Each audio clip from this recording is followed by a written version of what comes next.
तो नमस्कार साथियों, जय हिंद जय भारत। आप देख रहे हैं सरकारी ज्ञान और मेरा नाम है सूरज प्रजापति। तो साथियों, आज की वीडियो स्टार्ट करते हैं। आज से हम पढ़ने वाले हैं साथियों करंट अफेयर की क्लासेस। तो ये करंट अफेयर की क्लासेस का होगा ये पार्ट 1। तो साथियों, बिना किसी देरी के इस वीडियो को स्टार्ट करते हैं। अगर ये वीडियो आपको अच्छी लगी तो लाइक शेयर और सब्सक्राइब जरूर करें। तो आज हम शुरू करते हैं 7 जून 2024 की करंट अफेयर क्लास को।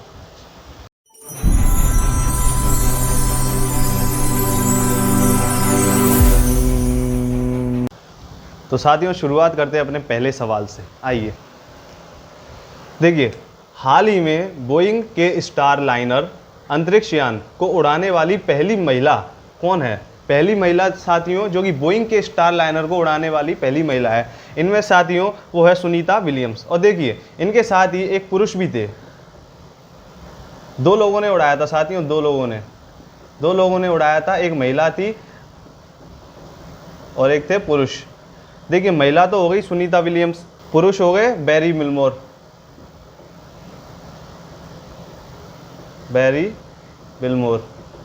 ठीक है साथियों, महिला हो गई सुनीता विलियम्स और पुरुष हो गए बैरी विल्मोर। ठीक है साथियों, ये था पहला क्वेश्चन। चलिए आगे समझते हैं। तो साथियों, बढ़ते हैं अपने दूसरे सवाल की तरफ। देखिए, हाल ही में जायो फार्मास्यूटिकल गठबंधन की घोषणा कहाँ हुई है? देखिए, ये एक संगठन है, ये एक गठबंधन हुआ है साथियों, जायो फार्मास्यूटिकल। ठीक है साथियों, किस में देश में हुई है? वो हुई है यूएसए में। देखिए, इसमें कौन कौन से देश शामिल हैं? इसमें देश शामिल हैं? वो है भारत, यूएसए यानी अमेरिका। बात करें साउथ कोरिया,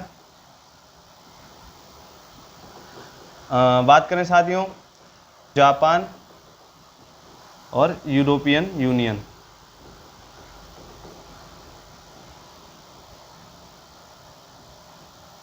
ठीक है साथियों, ये जायो फार्मास्यूटिकल गठबंधन हुआ है जिसकी घोषणा हुई है अमेरिका में, और इसमें देश शामिल हैं 5, जो कि Bharat, USA, south Korea, Japan और यूरोपियन यूनियन। ये एक यूनियन है, इसके अंदर कई सारे देश शामिल हैं साथियों। चलिए अगले सवाल की ओर बढ़ते हैं। तो साथियों, अपना तीसरा प्रश्न है, हाल ही में चर्चा में रहे ऑपरेशन अनथिंकेबल का संबंध किससे है? देखिए, एक ऑपरेशन है जो कि चर्चा में है जिसका नाम है अनथिंकेबल, उसका संबंध किससे है ये पूछा गया। तो साथियों, उसका संबंध है रूस से। ठीक है साथियों, अब देखिए, रूस के पीएम का नाम क्या है? रूस के पीएम का नाम है मिखाइल मुशुस्टिन।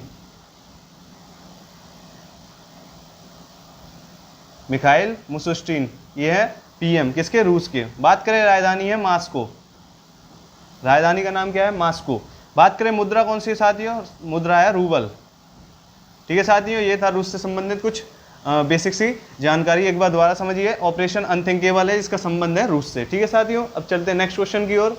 तो साथियों, ये है अपना चौथा प्रश्न। चलिए देखिए, हाल ही में पहला इंडो पैसिफिक आर्थिक ढांचे पर स्वच्छ अर्थव्यवस्था निवेशक कहाँ आयोजित हुआ है? देखिए, हाल ही में, दोबारा समझते हैं, हाल ही में पहला इंडो पैसिफिक आर्थिक ढांचे पर स्वच्छ अर्थव्यवस्था निवेशक कहाँ पर आयोजित हुआ है? A Japan, B Britain, C USA या फिर डी सिंगापुर। तो साथियों, ये हुआ है सिंगापुर में। देखिए, सिंगापुर के नए पीएम भी बने हाल ही में, जो कि है लॉरेंस बोंग। ठीक है साथियों, ये भी आपको याद रखना है। चलिए पांचवें प्रश्न की ओर चलते हैं। तो साथियों, अपने पांचवें प्रश्न को समझते हैं। हाल ही में स्वदेशी वायु गुणवत्ता निगरानी प्रणाली AQAMS और एयर प्रवाह ऐप किसने लॉन्च किया है? देखिए, इलेक्ट्रॉनिक और आईटी मंत्रालय ने, या फिर वन, पर्यावरण और जलवायु परिवर्तन मंत्रालय ने, आवास और शहरी मंत्रालय ने, या फिर स्वास्थ्य एवं परिवार कल्याण मंत्रालय ने। देखिए, इसको दोबारा समझते हैं प्रश्न को। हाल ही में स्वदेशी वायु गुणवत्ता निगरानी प्रणाली, यानी कि जो अपने देश की स्वयं, यानी स्वदेशी मतलब अपने ही देश में बनाई गई वायु गुणवत्ता प्रणाली AQAMS और एयर प्रवाह ऐप, ये दो चीज खोली गई है साथियों। AQAMS और एयर प्रवाह ऐप, ये दोनों किसने लॉन्च किए हैं? वो किए हैं इलेक्ट्रॉनिक और आईटी मंत्रालय ने। ठीक है साथियों, ये था अपना पांचवा प्रश्न। अब चलते हैं अपने छठे प्रश्न की ओर। तो साथियों, अपने छठे प्रश्न की ओर देखिए, हाल ही में अंतरिक्ष में 1000 दिन पूरे करने वाले, यानी 1000 दिन पूरे करने की हासिल करने वाले पहले व्यक्ति ओलेग कोनोनेंको का संबंध किससे है? देखिए, 1000 दिन पूरे करे हैं किस व्यक्ति ने? ओलेग कोनोनेंको ये व्यक्ति है, इन्होंने 1000 दिन पूरे करे हैं। उनका संबंध किस देश से है? रूस से, फ्रांस से, ब्रिटेन से या फिर अमेरिका से? उनका संबंध है साथियों रूस से। अब देखिए रूस में एक एस्ट्रोनॉट होता है, साथियों। एस्ट्रोनॉट बोलते हैं हर जगह, लेकिन रूस में बोलते हैं कोस्मोनॉट। साथियों ये लाइन आपको याद रखनी है, कोस्मोनॉट बोलते हैं रूस में, बाकी जगह बोलते हैं एस्ट्रोनॉट। ठीक है साथियों, एक प्रश्न मैंने आपके लिए छोड़ा है, चांद पर जाने वाली पहली महिला कौन है? आपको कमेंट बॉक्स में बताना है। चांद पर जाने वाली महिला पहली कौन है, उसको कमेंट बॉक्स में आप बताइए। चलिए अब 7वें प्रश्न की ओर चलते हैं। तो साथियों ये अपना 7वां प्रश्न देखिए, हाल ही में पुनः सक्रिय हुआ खिला हुआ ज्वालामुखी कहाँ स्थित है? देखिए ये पहले भी सक्रिय हो चुका है और अब दोबारा से सक्रिय हुआ खिला हुआ ज्वालामुखी, जो कहाँ पर है? वो फिलीपींस, आइसलैंड, यूएसए या जापान? वो है साथियों यूएसए। यूएसए में कौन सी जगह? यूएसए में है साथियों वो हवाई द्वीप पर। यूएसए में हवाई द्वीप पर खिला हुआ ज्वालामुखी स्थित है। और हवाई द्वीप पे साथियों एक ज्वालामुखी और भी स्थित है जिसका नाम है मोना लोआ ज्वालामुखी। ठीक है साथियों, एक बार दोबारा समझिए, हाल ही में पुनः सक्रिय हुआ खिला हुआ ज्वालामुखी कहाँ स्थित है? वो है अमेरिका में हवाई द्वीप पे मोना लोआ ज्वालामुखी भी स्थित है। ये भी आपको याद रखना है पेपर की दृष्टि से। चलिए अब 8वें प्रश्न की ओर चलते हैं। देखिए साथियों अपना 8वां प्रश्न, हाल ही में अनारक्षित सीट से जीतने वाली सबसे कम उम्र की आदिवासी महिला सांसद कौन है?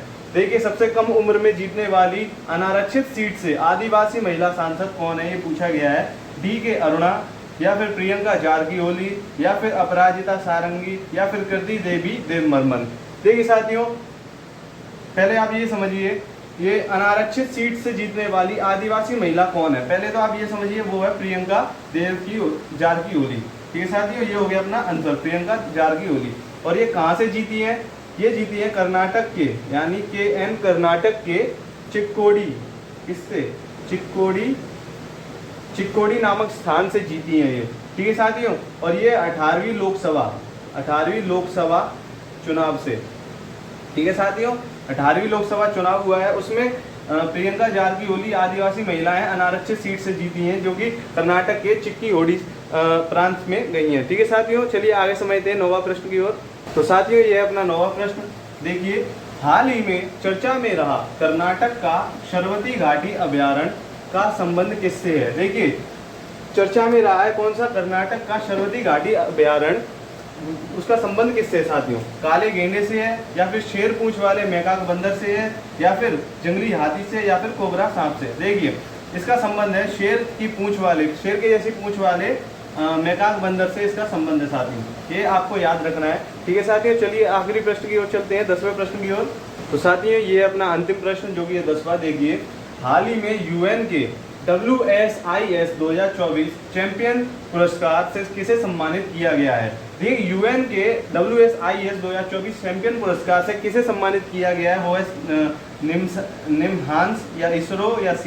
या फिर नीति आयोग। तो साथियों वो है C. ठीक है साथियों, C. अब देखिए पहले तो आप ये समझिए, WSIS ये क्या चीज़ है साथियों? ये है विश्व सूचना समाज शिखर सम्मेलन। देखिए साथियों WSIS की फुल फॉर्म है विश्व सूचना समाज शिखर सम्मेलन। और आप ये देखिए C. ये C. है क्या? देखिए C. 1984 में टेलीकॉम क्रांति में टेलीकॉम सेंटर की क्रांति लाने के लिए C. की स्थापना की गई साथियों। ठीक है साथियों, 1984 में टेलीकॉम सेंटर में क्रांति लाने के लिए C. की स्थापना की गई। आई होप कि ये आपको समझ में आया होगा। इसमें कुछ भी डाउट हो साथियों तो उसको कमेंट बॉक्स में आप हमसे पूछ सकते हैं। और एक क्वेश्चन मैंने आपसे पूछा था, चांद पे जाने वाली पहली महिला कौन है, उसको आपको कमेंट बॉक्स में बताना है। और साथियों मैं मिलता हूँ आपसे अगली वीडियो में, यानी नेक्स्ट क्लास में। तब तक के लिए जय हिंद, जय भारत। अगर ये वीडियो आपको अच्छी लगे तो लाइक, शेयर और सब्सक्राइब जरूर करें।